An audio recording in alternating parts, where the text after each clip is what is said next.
তোরা সন্ধ্যার সময় খাওয়ান দিছে কাটা? হ্যাঁ আয় শিউলি, শিউলি, হ্যাঁ খাওয়ান দিছে করে? আব্বা তুমি মারে ডাইকো না, মার কোনো দোষ নাই, আমি নিজের হাতে লই লইছি। সারাদিন বাদাইমার মতন ঘুরবি আর বাড়িতে নিজের হাতে খাওয়ান লই লবি, দুইটা ইনকাম করে লই চাস না? আরেকবার ইনকামে যে খাস, তোর কি শরম করে না? আরেকবার ইনকাম মানে? আমি আমার বাপের ইনকামের টেদা খাই। কেডা তোর বাপ? আমি? আমার কোনো পুত নাই, আমার প্রতি মন বাদাইমে হইতে পারে না।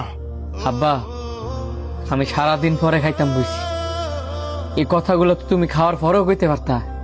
খাস কে রে? তুই খাস কে রে? তোর কি শরম করে না? পুরা ভাবে কামাই করো বই আমি খাস, তোকে লাগে জীবনটা শেষ করে লাইছি, তোর কি আমার লাগে একটু মায়া লাগে না?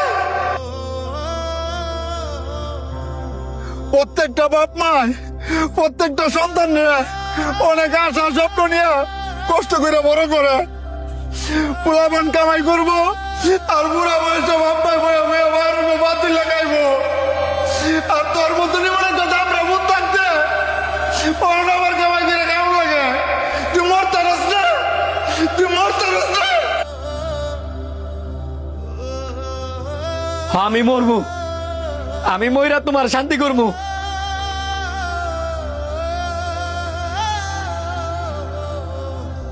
আমি কি কম চেষ্টা করতেছি একটা কাজের লেগিয়া?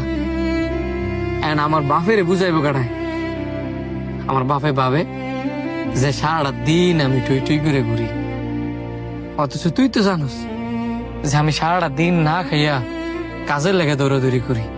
মন খারাপ করে আর কি হইব রে? বাপ মারা এরমই, যতদিন বেকার থাকবি ততদিনই তোর কথা শুনাইব, এটাই স্বাভাবিক। বুঝি দেখেই তো অনবাচ্চা আছি, আর নয়তো কবে আত্মহত্যা করতাম। করন্তর হাই কুটাতে যে চা খাই গা। চা খাইতে যাবি এই রাত কইরা? আরে হ, হ্যাঁ গায়ে দুধ ছাড়া অনেক মজা, তাড়াতাড়ি আয়। কিরে শান্ত, তুই কি যাবি? এ বেটা তুই যাইলে ক, হ্যাঁ বেটা একটা উস্কে লিখিয়া।